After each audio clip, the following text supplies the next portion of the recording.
Hey guys, it's Mad Matt Wonka here. This isn't really a part of anything. I just wanted to go through. I've got something going on tonight, and I wanted to record a video about it. Because if you're watching this, unless you randomly found it by looking at Facebook or YouTube, it's probably because I linked it to you, and I need to make sure that I don't get reflections on my glasses. And if I linked it to you, it's because you complained that I was playing a Psion. And so I wanted to do this little rant to explain why I'm playing a Psion. And it has to do with my complaints about this campaign. Because I've been playing 4th edition for about 2.5 years. It'll be 3 years this summer, so 2.5. And out of our group, I'm really the only one who, let me put it this way. I love D&D. I love playing D&D in all of its forms. I wish if I could play D&D every night, I would. I love making characters. I love role-playing. I love fighting, even if it's a stupid fight. It's, there's the act of playing D&D is one of the joys that I have in life. Tonight's game is frustrating for me because of the limitations that are placed upon it. First of all, we're level 1. Second of all, there's no magic items. Third of all, we're restricted to 3 books. We'll cover all of those. First of all, level 1. In 4th edition, level 1 is horrible. You don't... Like, the only good thing about level 1 is that you're probably not going to die. That's it. That's the only good thing about level 1. And that's only because 4th edition makes it really hard to die. The characters don't become interesting or distinct. You can't really tell, the difference between a ranger and a fighter until you get to about level 4. That's when they start being different enough to make a difference. And a lot of my characters have kind of weird builds that they're going to be doing, and it's once you get to level 4, then you have 3 feats that you can work with. You have a couple of class abilities. You have 2 encounter powers. There's things you can start doing at about level 4, and so any campaign before that is kind of ridiculous. Second thing, magic items. One of the things that they did probably wrong with 4th edition, but I've learned to live with it, is that magic items are required. If you look at how the monsters and the players scale, you need magic items for, in the first, maybe first level, you can get away without magic items, but by level 2, you should have a +1 thing. By level 6, you should probably have a +2. By level 11, 3, 16, 4, 21 should have a +5. 26 is where you should start getting into the +6. And this just makes you of the same level as the monsters. And there's a lot of really cool things that you can do with little tricks that you can do with magic items that are really cool. I've got, a character that I can't play that depends a lot on his magic items to boost how he charges, to change all that around. But that doesn't work because we're not going to have magic items. And, actually I'm not able to use him for a total of 4 reasons, I think. So, the lack of magic items, I can honestly get over it, but you need to realize that if you're using monsters straight up from the books, they're going to overpower us if we don't have magic items. Magic items are required in 4th edition. And a great way to solve this, there are 2 great ways to solve this. First of all, there are rules, I think it's in DMG 2, about using static level bonuses, effectively giving you a +1, an enhancement bonus without giving you a magic weapon. And I'm not exactly sure where those rules are. I could probably find them if people ask. Also, the D&D 5th edition, or D&D Next, which you can get to the playtest of, also doesn't use magic items as much as 4th edition does. 4th edition was really lousy with magic items. The edition has them everywhere, and you can't, and I know I'm the only person who's really played 4th in our group tonight, And so I can understand if people are hesitant with this, but magic items don't mean anything in 4th. They're common. You get magic items everywhere.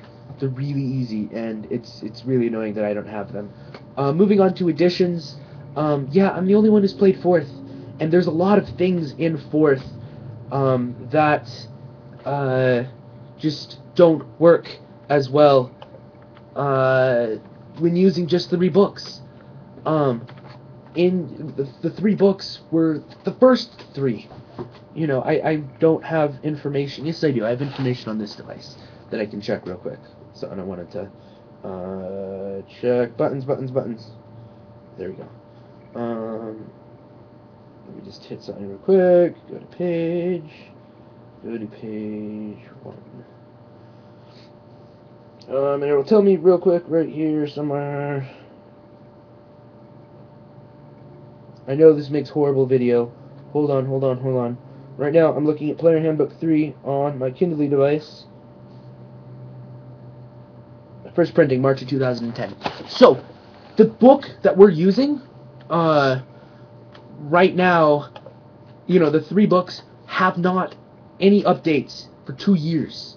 Going on 3, because it's the end of the year. And that's pretty ridiculous that we have 2 years worth of stuff. They re-released, it wasn't quite 5th edition, or it wasn't quite 4.5 because it worked with it, but the D&D 4th edition Essentials books, Heroes of Forgotten Kingdoms, Heroes of Forgotten Lands, I think, or Fallen Kingdoms maybe. I know it's FK and FL. Those books are simple characters that are easy to make. They scale really well. They can get really powerful, and they're really fun to play. And in fact, I wrote up a list of the 12 characters that I've played in D&D that I know that I've wanted to play, that I'm not able to play because of the restrictions that we have. Half of them are from Essentials lines. So, books. I did a bit of counting. As far as I can tell, there are about 20 source manuals. We're using 3 of them. And I know you guys just have passed around like a free version of the character builder, and so you don't have everything. I've invested money into D&D 4th edition. This is torturous to me. You're having me cut out over 85% of my source material that I use to make my characters. And if this was just like a level 1 character, I could probably be fine. But this is the part that really hurts me, is I can't play a drow. Because playing drow are fun, and I've got a fun drow that I want to try. I can't play a pixie, because I've got an amazingly fun pixie that had a really crappy campaign, and I want him to have more stuff that he can do. I can't... Hold on. I can't play my changeling. I can't play my...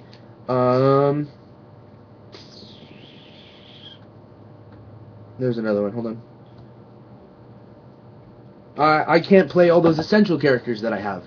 Though my Pixie and my Changeling were Essentials characters, because the Essentials are awesome, you should check them out. So, there's a lot of those things that I can't play, and that makes me really hurt, because I pay money for D&D. You guys might treat it as a free hobby, but I own a DDI subscription, so I can use their online character builder that has millions of options. I buy source materials. I even buy 3.5 source materials, so I have information and bad numbers and statistics on stuff so that I can build the lore around the world, so that I can be prepared to run games that have things from 3.5 manuals. There's so much. Check this out. All these character sheets right here, I can't play them, because they contain stuff from books that we don't get to use. There's a lot of amazing feats, and those first 3 books, they were trying, but they didn't playtest enough for 4th edition, possibly because the internet wasn't as good at being able to do playtests. And so for 4th edition, especially at higher level, not that we're at higher level, but they hadn't figured out exactly how everything went, so it just wasn't as good as the newer stuff is. They've done a lot of fixing, and another thing, because I'm building it, and yes, I did build my Psion following just out of Player Handbook 2 and to Player Handbook 3. Don't even know if I grabbed anything from PH1. There were a lot of options from Player Handbook 3 that I couldn't use because I didn't have a background available to me, or I couldn't use a theme, or themes. Themes are amazing things that they added that allow you to do extremely amazing things with your characters. And we don't get to use them because they didn't think of them until like a year and a half ago, after Player Handbook 3 came out. Hold on, let me go through my quick list real quick and see what other rant information I wanted to do. So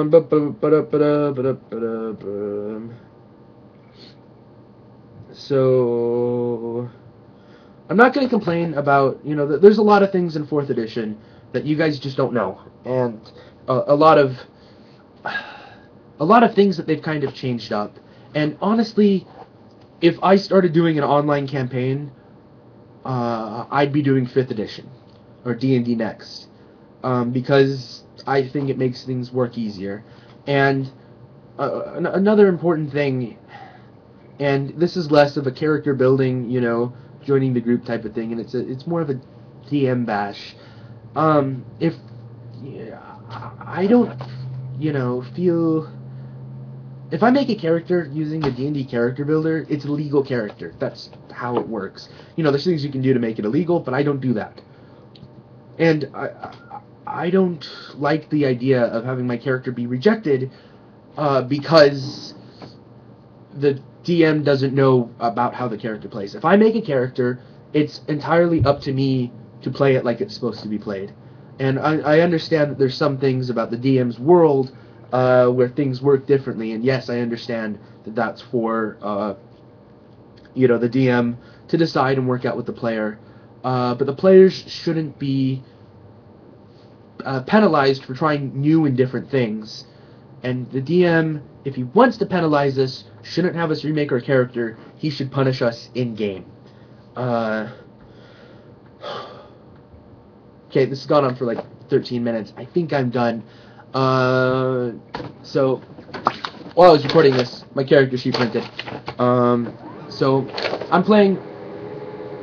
Now my character sheet is printing out more stuff. I'm playing a shard mind named Ruby the Gambler. I'm a telekinetic that uses telekinesis to cheat at dice. It ought to be fun. So, yeah, I'll be posting that to Facebook, and if anyone complains about my Psion, I'll be posting this video. And hopefully some of my emotional stress that I've had with this has leaked out through my webcam, through the YouTubes, and you guys can feel that and understand where I'm coming from. So, and for my main group that I play with every Thursday, we never start at level 1 unless someone wants to do something that small level. We normally, just with the way that we've built our world, we start at a decently high level. I think the lowest that we've done for a long time has been level 9. And by, at level 9, even at level 9, you feel really restricted. I love playing D&D at like level 16, where your character is starting to become an ultimate hero. Where he's becoming a name that everybody recognizes, where he's able to fight and hold off armies, where he's able to, die horribly if he tries to attack a god. Because, you can't do that at level 16. You have to wait till like level 25 to be able to really take on a deity. But that's what I love to play, where all the little fiddly bits of a weird character build have all come together, and you can start doing amazing things. And so, I'm not playing any of the 12 characters that I've built. I came up with Ruby the Gambler right now on my lunch break. I've got to get back to work. So, this is Mad Matt One Cow. Stay online, I'll see you guys next time. And if you're in my D&D group, yeah, we'll some tricks. So I'll talk to you guys later. Peace out.